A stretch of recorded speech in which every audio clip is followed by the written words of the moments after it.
Kembali lagi di Story Realm. Pertama, saya ucapkan terima kasih yang sudah mau menonton. Agar saya bisa lebih bersemangat, tolong like, komen, dan subscribe untuk mendapatkan notifikasi terbaru agar tidak tertinggal. Oke, cukup basa-basinya, ini dia lanjutan part 4 pembahasan manhwa Hersomon. Adegan berpindah memperlihatkan Pak Jack, penguasa kota, Mainhase, dan Benny yang memantau situasi dari jarak aman. Pak Jack berteriak dengan penuh kekaguman, memuji kehebatan Nona Elleria atas kekuatan tersebut.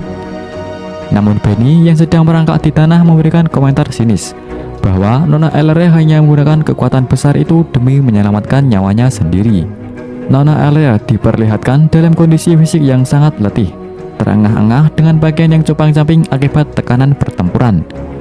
Ia bergumam bahwa dirinya tidak memiliki kapasitas semana untuk mempertahankan pemanggilan spirit tingkat tinggi seperti Raja Roh Angin Geleton dalam durasi yang lama. Ia pun memutuskan untuk melakukan satu upaya hal terakhir. Di sisi lain, Pak Jack mengamati pergerakan musuh yang mulai melambat dan memberi aba-aba bahwa mereka memiliki kesempatan untuk memancing lawan. Akan tetapi Nona Elleria yang sudah kehabisan energi menggerang kesal. Tak lama kemudian wujud Raja Roh Angin Geleton menghilang dari medan tempur, menandakan berakhirnya durasi pemanggilan. Setelah Raja Roh Angin Geleton menghilang, Nona Elleria didekati oleh rekan-rekannya. Mainhase muncul bersama seorang pria bermata lusuh yaitu Wizard Ronian. Mainhase langsung bertanya kepada Nona Elleria, apakah dia yang baru saja melakukan pemanggilan terhadap spirit tersebut. Dengan gestur panik dan melambaikan tangan, Nona Elleria membantah hal tersebut dengan keras. Ia berpura-pura tidak tahu dan balik bertanya spirit apa yang dimaksud. Bahkan bersikeras bahwa ia tidak melihat keberadaan spirit apapun. Jawaban ini membuat Mainhase kebingungan dan mulai mempertanyakan apakah penglihatannya tadi hanyalah halusinasi. Di saat yang sama, Benny yang masih tiarap bergumam dalam hati agar yang lain tidak tertipu oleh akting Nona Elleria. Pak Jack mengarahkan perhatiannya kembali ke arah musuh yang terlihat sekarat dan beranggapan bahwa mereka tidak perlu melakukan tindakan lebih lanjut. Ia kemudian meminta pendapat Wizard Ronian mengenai makhluk tersebut. Wizard Ronian menatap cahaya biru yang bergetar di kejauhan dengan wajah pucat dan berkeringat. Ia menjelaskan secara serius bahwa makhluk itu bukanlah monster biasa, melainkan Gria Esquide atau pemandu untuk demon Gria. Tak lama setelah identitasnya terungkap, sebuah ledakan energi besar berwarna merah terang terjadi di posisi makhluk tersebut, menciptakan pilar api dan cahaya yang membumbung tinggi. Menyaksikan ledakan yang menghancurkan musuh tersebut, Nona Elleria justru tertawa lepas. Ia menyatakan dengan santai bahwa dirinya tidak peduli pada jenis monster apa itu atau apa yang baru saja meledak, asalkan ancaman tersebut menghilang. Sementara itu, Mainhase, Wizard Ronian, dan penguasa kota hanya terdiam memandangi kobaran api di Cakrawala. Penjelasan singkat mengenai peristiwa di masa lalu. Wilayah utara berhasil dikuasai oleh kekuatan gelap. Dalam situasi tersebut, beberapa bangsawan dan tentara memilih untuk mengkhianati pihak mereka dengan menjual jiwa kepada iblis demi menjadi pengikut demon. Wizard Ronian menjelaskan bahwa salah satu sosok yang terlibat dalam penyerangan markas pusat mereka adalah Gria. Setelah peristiwa pengkhianatan dan penyerangan, Gria bertransformasi menjadi sosok demon raksasa.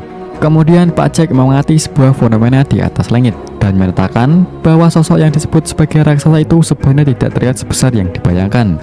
Wizard Ronian memberikan klarifikasi penting kepada Pak Jack, Nona Elleria, dan penguasa kota.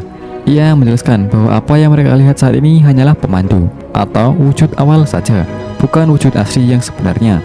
Ia menegaskan bahwa fakta yang sesungguhnya akan segera muncul. Tiba-tiba terjadi guncangan hebat yang ditandai dengan efek suara gemuruh. Di langit malam yang cerah dengan bulan purnama yang besar, muncul sebuah retakan dimensi. Sosok Gria mulai menampakkan diri sepunya dari balik awan. Demon Gria muncul dalam bentuk makhluk raksasa bersayap dengan bagian bawah tubuh yang memiliki banyak tentakel, menyerupai gurita. Makhluk ini mengeluarkan suara raungan yang sangat keras. Kondisi fisik Gria didominasi oleh tekstur kulit yang kasar berwarna gelap dan beberapa titik cahaya kemerahan di bagian tubuhnya. Adegan berlanjut dengan aksi demon Gria yang meluncur turun dari langit dengan kecepatan tinggi. Makhluk tersebut menabrak atmosfer atau penghalang sihir, menciptakan efek gesekan yang menimbulkan api dan suara ledakan boom. Kejadian tersebut mengakibatkan munculnya kilatan cahaya tajam yang membelah langit secara vertikal. Terjadinya ledakan besar di permukaan tanah saat Gria mendarat atau melepaskan energinya. Getaran hebat yang disertai efek retakan pada area sekitar lokasi kejadian. Dampak dari ledakan tersebut menciptakan gelombang kejut yang kuat, melemparkan orang-orang yang berada di sekitar lokasi hingga terpental ke udara.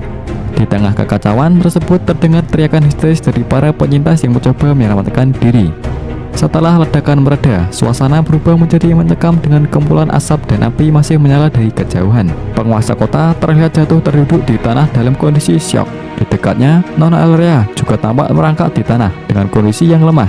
Pak Jack berteriak menanyakan keadaan penguasa kota dan Nona Elleria untuk memastikan apakah mereka baik-baik saja setelah terkena dampak ledakan.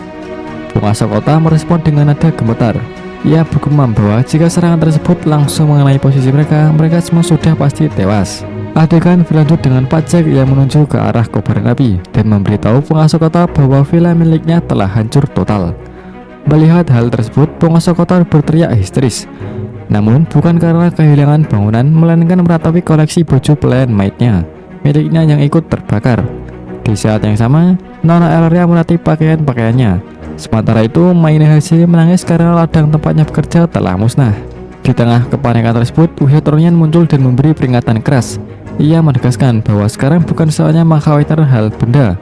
Wihyatronian memerintahkan semua orang untuk segera pergi dari lokasi tersebut sebelum Demon Graya menyadari keberadaan mereka. Pak Jack kemudian segera bertindak dengan merangkul dan memaksa penguasa kota yang masih meratapi kesedihan untuk segera berlari. Saat mencoba melarikan diri, Benny bertanya kepada Nona Elleria apakah ia diperbolehkan untuk berdiri dan berlari secara normal. Namun Nona Elleria dengan tegas melarangnya dan memerintahkan agar mereka berempat tetap berlari dalam posisi tertentu atau mengikuti instruksinya. Benny pun terpaksa berlari dengan kecepatan tinggi dalam posisi yang sangat rendah, hampir merangkak hingga menimbulkan kepulan debu. Nona Elleria yang melihat kecepatan Benny hanya bisa bergumam dalam hati bahwa gerakan Benny sangat cepat. Lokasi berpindah ke sebuah makhluk raksasa bersayap dengan bentuk menyerupai monster serangga atau entitas kuno. Tampak terbang membelah awan. Fokus adegan beralih pada mata makhluk tersebut yang berukuran sangat besar.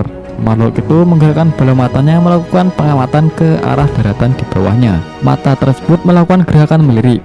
Maynehase seketika menyadari bahwa ia sedang diawasi oleh Demon Graya dan langsung mengalami reaksi tubuh terkejut atau menciut. Maynehase menoleh ke arah langit dan melihat sosok Demon Graya yang sedang melayang di kegelapan malam dengan bayangan tungkai di bawah tubuhnya. Dalam batinnya, Maynehase menyadari situasi berbahaya tersebut dengan berucap, "Dia melihatku." Demon Graya mulai mengumpulkan energi yang sangat terang di bagian tubuh depannya.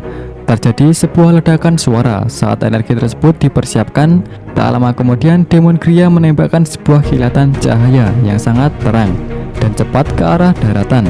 Lokasi di mana Maynehase berada langsung diterjang oleh ledakan cahaya dari serangan Demon Graya tersebut. Cahaya tersebut menutupi seluruh pandangan dan menciptakan gelombang kejut yang sangat kuat di area padang rumput. Di sisi lain, Nona Elleria dan Wihyatronian yang berada tidak jauh dari lokasi ledakan tampak sangat terkejut. Nona Elleria berteriak menanyakan asal serangan tersebut dengan kalimat, "Apa itu?" Wihyatronian yang langsung berteriak memanggil nama Maynehase dengan nada panik. "Nona Mayna," karena melihat posisi Maynehase berada tepat di titik jatuhnya serangan Demon Graya. Dari balik bayangan cahaya muncul bayangan Maynehase yang terpapar langsung oleh energi cahaya yang sangat panas. Ia berteriak kesakitan, "Kya!" Tubuhnya terlihat bergetar hebat sebelum akhirnya ledakan besar kedua yang dipicu oleh kekuatan Demon Graya menghantam area tersebut menciptakan kawah energi di permukaan tanah. Setelah kilatan cahaya tersebut sedikit mereda, Maynehase tampak masih berdiri namun dalam kondisi yang sangat berantakan. Ia tersadar dalam kondisi bingung dan mengeluarkan suara "Ha!" Matanya terbuka lebar menunjukkan rasa tidak percaya terhadap kekuatan serangan tersebut. Serangan energi dari Demon Graya tadi memberikan dampak fisik yang signifikan pada pakaian Maynehase. Seluruh pakaian pelayan yang ia kenakan hancur berkeping-keping, menyisakan dirinya yang hanya mengenakan pakaian dalam di tengah padang rumput yang masih berpijar. Beberapa saat Maynehase yang berdiri di sebuah padang rumput terbuka pada waktu petang. Di hadapannya muncul sebuah fenomena cahaya terang berbentuk matahari kecil yang di dalamnya terdapat siluet pakaian dalam. Maynehase tampak terkejut dalam mulut terbuka saat melihat objek tersebut muncul di depannya. Nona Elleria dan Pak Jack berlari menghampiri Maynehase dengan raut wajah cemas. Pak Jack berteriak menanyakan keadaan Maynehase. Sementara itu, Nona Elleria menyuruh Maynehase untuk menjauh dari objek bercahaya tersebut. Maynehase justru berespon dengan tenang dan menyuruh mereka untuk pergi menjauh darinya. Situasi berlanjut saat Pak Jack dan Nona Elleria sampai di dekat Maynehase. Pak Jack bertanya dengan nada tidak percaya mengenai bagaimana Maynehase bisa melakukan hal tersebut. Ia juga mempertanyakan dari mana Mainehase mendapatkan artefak yang memiliki kekuatan sebesar itu, sambil menunjuk ke arah objek bercahaya di belakang Mainehase. Mainehase kemudian memberikan penjelasan bahwa benda tersebut diberikan oleh spirit atau roh yang baru saja ia panggil melalui proses summon. Mendengar jawaban tersebut, Nona Elleria menunjukkan ekspresi bingung dan mulai kata spirit, seolah tidak percaya bahwa seorang roh bisa memberikan benda seperti itu. Adegan berpindah ke bumi, memperlihatkan apartemen di dunia modern pada malam hari. Fokus beralih ke dalam sebuah kamar yang gelap, di mana Jin Kyung terlihat sedang duduk di kursi kerjanya. Jin Kyung memiliki penampilan rambut hitam panjang yang berantakan dan wajah yang terlihat sangat lelah. Dengan kantung mata yang tebal, Jin Kyung terlihat sedang memegang sebuah botol minuman energi merek Blue Bell.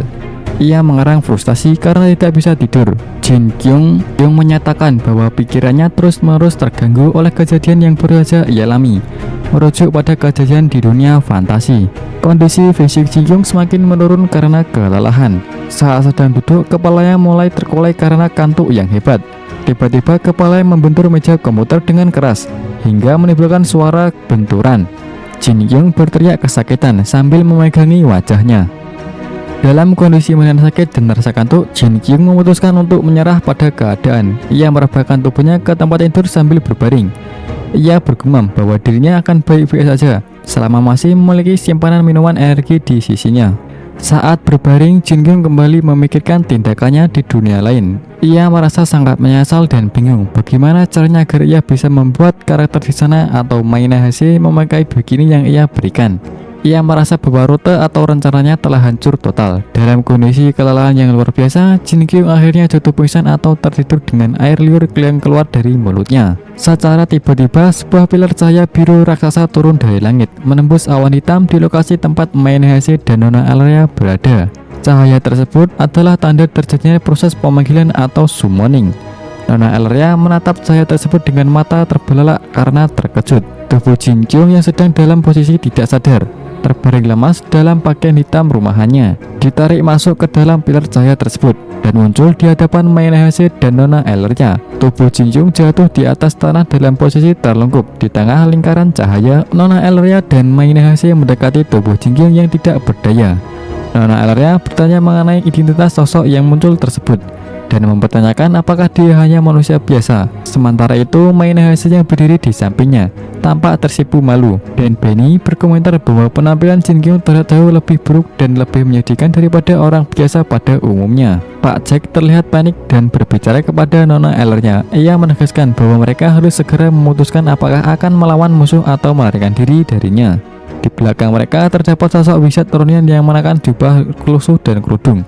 Pak Jack menambahkan pengamatannya bahwa musuh sepertinya belum menyadari keberadaan mereka. Tak lama kemudian terjadi serangkaian ledakan besar di area sekitar yang digambarkan dengan efek suara visual boom. Arena tersebut dihujani serangan terus-menerus. Pak Jack bergumam bahwa jika musuh terus menyerang area ini dengan serangan tersebut, posisi mereka akan sangat berbahaya. Adegan memperlihatkan raksasa Demon Grey yang menjatuhkan serangan api dari langit. Nona Elleria yang berdiri di belakang mempertanyakan mengapa Demon Squad itu bisa datang ke tempat yang sejauh ini. Wizard Ronian kemudian memberikan penjelasan mengenai entitas tersebut. Ia menjelaskan bahwa raksasa Demon Grey diketahui memiliki gerakan yang tidak bisa ditebak. Wizard Ronian melanjutkan penjelasan melalui sebuah gambaran peristiwa. Jika ada sesuatu yang membahayakan kaum demon, maka ia akan muncul secara tiba-tiba untuk menyerang. Kembali ke situasi saat ini, Nona Elleria merespon penjelasan Wizard Ronian dengan wajah kesal dan gigi terkatup. Ia menyatakan bahwa mereka tidak memiliki sesuatu yang membahayakan bagi demon, sehingga keberadaan mereka seharusnya tidak memancing kemunculan tersebut. Di dekat mereka, Mainehase dan Benny sedang meringkuk di tanah dengan ekspresi ketakutan. Nona Elleria yang menyadari mereka berdua sedang menatap ke suatu arah dengan ekspresi terkejut, bertanya dengan nada ketus, "Kalian lihat apa?" Nona Elleria menyadari sesuatu yang buruk. Ia bergumam bahwa target raksasa Demon Grey sebenarnya adalah dirinya sendiri. Dengan penuh tekanan, ia menyatakan bahwa melarikan diri pun tidak akan berguna jika ia tetap menjadi incaran. Dalam kondisi terdesak, Nona Elleria berteriak memerintahkan Mainehase untuk segera melakukan sesuatu terhadap spiritnya.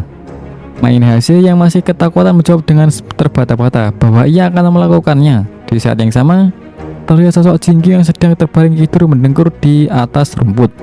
Mainahase mendekati Jinkyung yang masih tertidur lelap dengan mulut terbuka. Ia memanggilnya dengan sebutan Tuan Yutuba.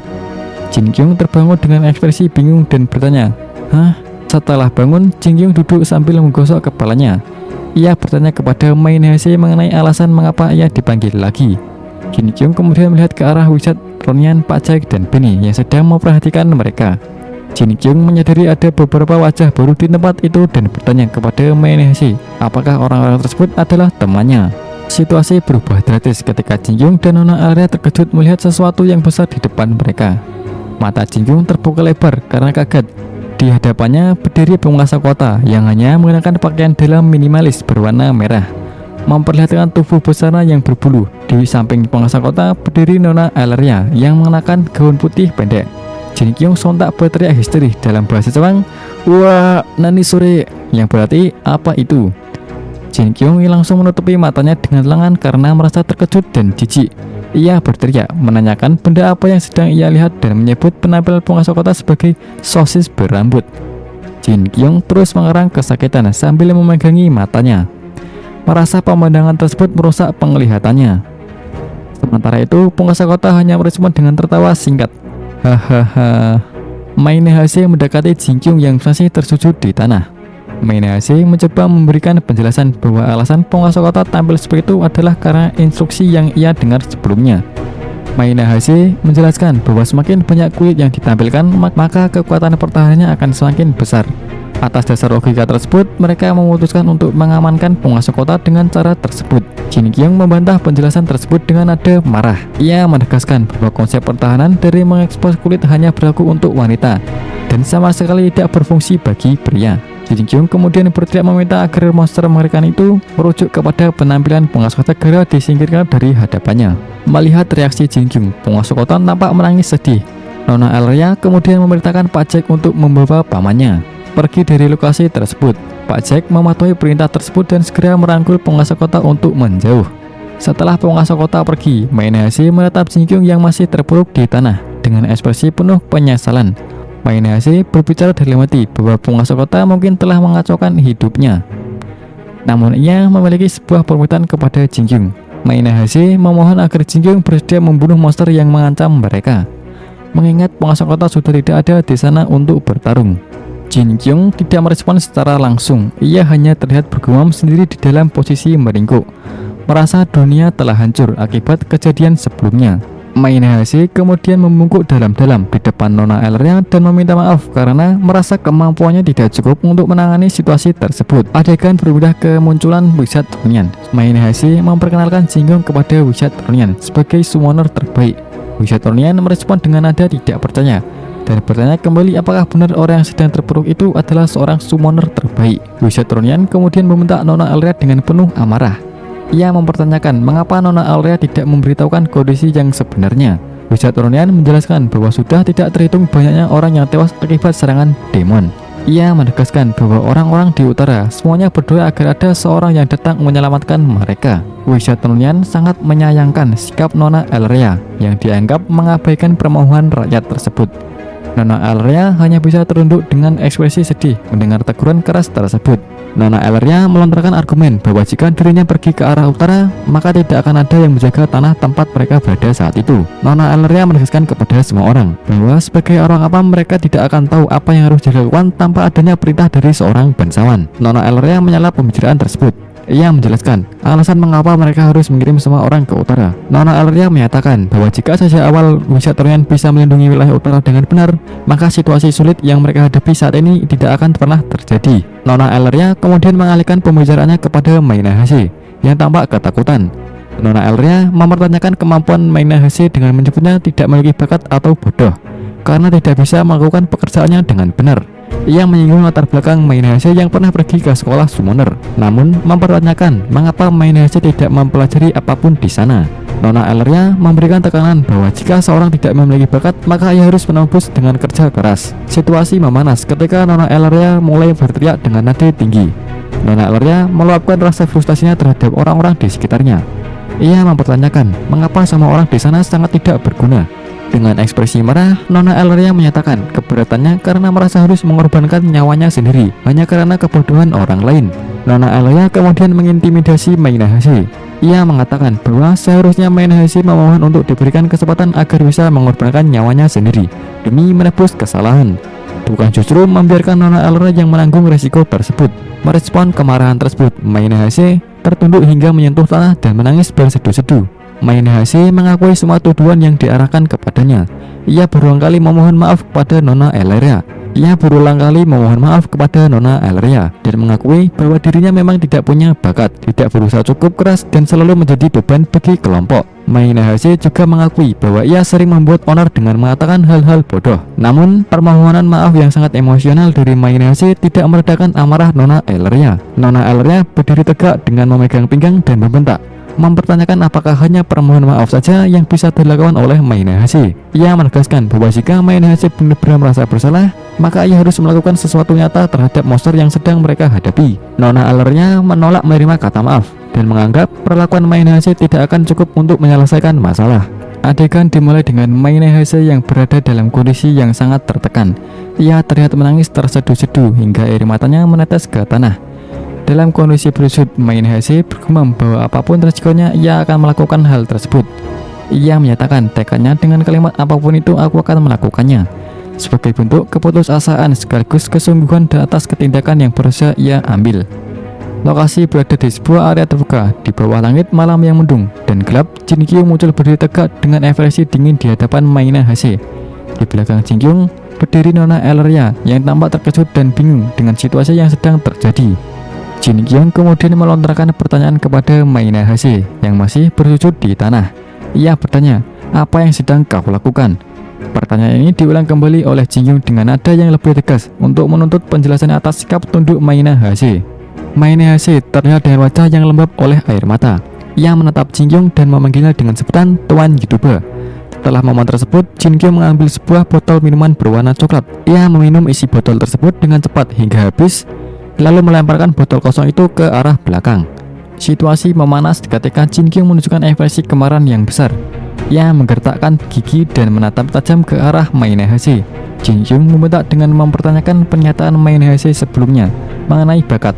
Ia berkata, barusan kau bilang kau tidak punya bakat. Jin-Kyung berteriak, kau telah mensummon aku, dan sekarang kau bilang kau masih belum berusaha dengan keras. Melihat kejadian itu, Jin-Kyung yang berdiri di samping Nona Elleria merasa tidak terima dengan sikap Mayinahase. Jin-Kyung bertanya dengan nada tinggi, mempertanyakan mengapa Mayinahase harus berlutut di depan sosok yang ia sebut sebagai bocah egois. Jin-Kyung tidak mempedulikan instruksi tersebut dan terus mencacar Mayinahase dengan pertanyaan, kenapa kau minta maaf? Bagaimana bisa kau menjadi beban? Jin-Kyung mendekat dan berteriak tepat di depan wajah Mayinahase. Dengan ekspresi yang sangat intens, Jin-Kyung memberikan peringatan keras. Ia menyatakan bahwa jika Mayinahase sudah memutuskan untuk memanggilnya, maka Mayinahase harus menunjukkan harga dirinya. Kalimat penutupnya dengan adegan ini adalah, jika kau mensummon aku, maka tunjukkan harga dirimu. Mayinahase masih dalam posisi tertunduk lemas dengan wajah terkejut mendengar bentakan Jin-Kyung. Sementara itu, Jin-Kyung berdiri dengan luapan emosi di bawah sinar bulan purnama, menegaskan hubungan kontrak antara pemanggil dan yang dipanggil. Sementara Nona Elleria hanya bisa melihat dari posisi tidak jauh di belakang mereka dengan ekspresi terkejut. Jin-Kyung yang mengalami reaksi fisik yang sangat ekstrim. Dalam posisi berdiri, Jin-Kyung membuka mulutnya lebar-lebar dan mengeluarkan suara erangan. Dari mulutnya memancar sebuah energi besar berwarna biru cerah melesat ke arah langit dengan suara ledakan, boom. Adegan berlanjut dengan memperlihatkan dampak dari energi tersebut di area sekitar. Nona Elleria dan Mayinahase yang berada di dekat Jin-Kyung terlihat sangat terkejut akibat pancaran energi tersebut. Terjadi tekanan angin yang sangat kuat di sekitar Jin-Kyung. Mayinahase terlihat jatuh terduduk sambil mengeluarkan suara takut. Lokasi berpindah ke pandangan langit yang lebih luas. Energi biru yang dikeluarkan Jin-Kyung menciptakan pusaran angin raksasa di angkasa yang ditandai dengan tulisan whoosh. Adegan berlanjut dengan visualisasi turbulensi udara yang sangat hebat. Suara gemuruh muncul berulang kali di berbagai sisi langit, seiring dengan terbentuknya gumpalan awan yang berputar cepat menuju satu titik cahaya di tengah atmosfer. Cahaya tersebut kemudian meledak dengan sangat dahsyat, menciptakan gelombang kejut melingkar yang menyapu awan-awan di sekitarnya dengan bunyi boom. Kembali ke permukaan tanah, Nona Elrea dan Mayinase tampak bersikukuh di atas tanah dengan ekspresi wajah yang penuh ketakutan dan keringat dingin. Nona Elrea menatap ke atas dengan mulut terkatup rapat dan raut wajah tegang. Sementara Mayinase di sampingnya tampak menangis, ketakutan sambil mengeluarkan suara rintihan kecil. Adegan berpindah ke atas awan. Demon Gria melakukan gerakan melihat ke bawah, menyadari adanya suatu gangguan energi. Demon Gria tersebut kemudian mengeluarkan serangan dari bagian tubuhnya yang bersinar oranye kemerahan.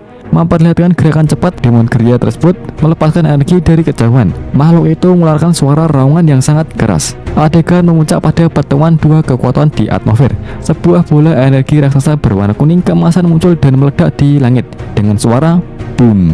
Ledakan ini menciptakan gelombang panas yang sangat besar, membelah langit dan awan-awan di sekitarnya. Tembakan bola raksasa dari Demon Gria menghantam area pertahanan Jinkyung, menciptakan ledakan dahsyat dengan efek suara boom. Namun Jinkyung berhasil melalui serangan tersebut. Energi yang terkumpul kemudian berbalik arah. Jinkyung mengembalikan serangan bola energi tersebut dengan kekuatan yang lebih besar ke arah Demon Gria. Terjadi guncangan hebat di atmosfer saat serangan balik tersebut melesat. Menyadari bahaya yang mengancam, Demon Gria bergerak secara sadar untuk menghindar terjangan energi miliknya sendiri yang telah dipantulkan oleh Jinkyung. Serangan yang melesat itu meledak di kejauhan, boom, di atas lapisan awan. Lokasi berpindah ke permukaan tanah, memperlihatkan reaksi semua orang yang menyaksikan pertempuran di langit.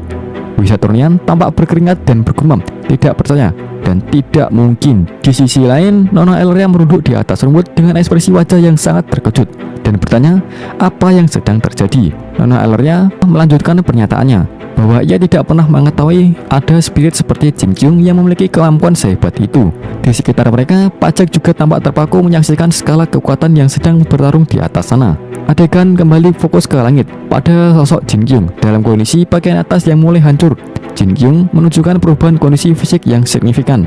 Tubuhnya mulai memancarkan aura biru pekat disertai suara gemuruh. Jinkyung merundukkan tubuhnya, mengumpulkan seluruh konsentrasi dan energi hingga mengeluarkan suara grrrr. Jinkyung meledakkan suaranya dalam teriakan grah. Bersama dengan munculnya kilatan cahaya putih, kebiruan yang sangat menyilaukan. Jinkyung kini berada dalam posisi bersiap sepenuhnya dengan kekuatan yang telah berkumpul maksimal untuk melanjutkan pertempuran. Adegan dibuka dengan Demon Gria melancarkan serangan kedua secara besar-besaran berupa ribuan tembakan proyektil cahaya yang memenuhi langit. Serangan tersebut diperkirakan mencapai 1000 tembakan yang diarahkan secara bertubi-tubi langsung ke posisi Jinkyung. Namun Jinkyung tetap menerobos hujan tembakan tersebut dengan kecepatan tinggi, menciptakan garis-garis cahaya kuning yang membelah atmosfer. Jinkyung memfokuskan serangan tepat menuju mata Demon Gria. Adegan berlanjut saat Jinkyung berhasil mencapai target dan mendarat dengan sangat keras tepat di atas permukaan bola mata Demon Gria yang berwarna oranye keemasan. Begitu kakinya menyentuh mata tersebut, muncul efek suara klik yang menandakan terjadinya keretakan pada permukaan mata makhluk tersebut. Jinkyung kemudian melayangkan sebuah pukulan kuat ke arah titik pusat penglihatan Demon Gria. Merasakan serangan pada titik vitalnya, Demon Gria merespon dengan menggerakkan tangan-tangan tentakelnya yang berukuran raksasa. Terjadi guncangan sangat hebat di mana-mana saat Demon Gria mencoba menangkap dan menyerang balik Jinkyung. Tangan tentakelnya yang menyerupai akar pohon tua tersebut bergerak dari berbagai sisi untuk menjepit posisi Jinkyung yang berada di atas bola matanya. Beberapa saat setelah upaya penangkapan tersebut, kondisi berbalik. Bukannya berhasil menangkap Jinkyung, tubuh Demon Gria justru kehilangan keseimbangan di udara. Terdengar suara retakan besar dan makhluk tersebut mulai jatuh dari langit menuju lapisan awan di bawahnya dengan posisi tubuh yang sudah tak berdaya. Di tengah proses jatuhnya makhluk tersebut terjadi serangkaian ledakan hebat yang beruntun di langit. Cahaya ledakan berwarna putih kekuningan yang sangat besar menyelimuti atmosfer hingga mengubah warna langit di sekitarnya. Pegunungan menjadi terang benderang. Efek suara boom muncul saat energi ledakan tersebut menghancurkan bebatuan dan mendorong awan-awan di sekitarnya. Setelah ledakan dahsyat tersebut mereda, pilar cahaya biru yang sangat terang muncul membelah kegelapan malam. Dari pusat cahaya itu, Jinkyung terlihat jatuh dari langit dalam keadaan melayang lemas. Di daratan, Mayinase berlari dengan cepat di padang rumput sambil berteriak memanggil Tuan YouTuber. Di belakangnya, Nona Elrea dan Bini berdiri menyaksikan momen jatuhnya Jinkyung yang menandakan berakhirnya pertempuran tersebut. Mayinase berteriak memanggil Tuan Jinkyung dan bertanya apakah Jinkyung baik-baik saja. Saat berada di tepat samping tubuh Jinkyung, Mayinase terus memanggil namanya dengan suara keras karena Jinkyung terlihat memejamkan mata dan tidak memberikan respon segera. Jinkyung untuk sadarkan diri dalam posisi terpejam. Jin Kyung mulai mengeluarkan suara rintihan pelan atau gumaman. Ia kemudian berusaha berbicara dalam kondisi setengah sadar, meminta Mainahashi atau yang dipanggil dengan sebutan Emily-chan untuk tidak menangis. Mainahashi merasa lega setelah melihat Jin Kyung masih bisa merespon, yang ditujukan dengan helaan napas lega. Di dekat Jin Kyung dan Mainahashi berdiri wisatronian yang mengenakan jubah lusuh berkerudung. Wisatronian menatap ke arah Jin Kyung dengan ekspresi terkejut dan berkeringat dingin. Wisatronian menyatakan secara dalam pikirannya bahwa orang yang tergelak di depannya inilah yang akan menyelamatkan dunia. Namun di saat yang sama, Nona Elleria memberikan respon yang berbeda. Sambil memegang rambut birunya, Nona Elleria bertanya dengan nada ragu dan sedikit ketakutan, menyatakan bahwa Jin Kyung terlihat menyeramkan atau aneh dalam kondisi tertentu. Meskipun Mainahashi mengakui bahwa ia merasa agak malu dengan tingkah laku atau penampilan Jin Kyung yang saat itu sedang menjulurkan lidah atau bertingkah konyol atau tidak sadar, ia tetap meyakini dengan teguh bahwa Jin Kyung adalah sosok yang spesial. Melihat potensi besar pada Jin Kyung, Wisatronian tiba-tiba melakukan aksi sujud atau berlutut di atas tanah. Wisatronian memohon dengan sangat kepada Jin Kyung. Ia meminta agar Jin Kyung bersedia datang ke wilayah utara bersamanya. Wisatronian menjelaskan alasnya secara detail bahwa mereka sangat membutuhkan kekuatan serta kemampuan yang luar biasa yang dimiliki oleh Jin Kyung untuk menghadapi situasi yang ada. Wisatronian kemudian memanggil nama Mainahashi dengan sebutan Nona Maina. Oke, cukup di sini video pembahasan part 4-nya. Dan ternyata suara masih kurang jernih dan saya mohon maaf kalau kurang enak didengar. Untuk video selanjutnya, saya akan berusaha sedikit demi sedikit karena sebelumnya saya juga tidak pernah sering berbicara dengan orang lain. Sekian dan terima kasih, sampai bertemu di video selanjutnya.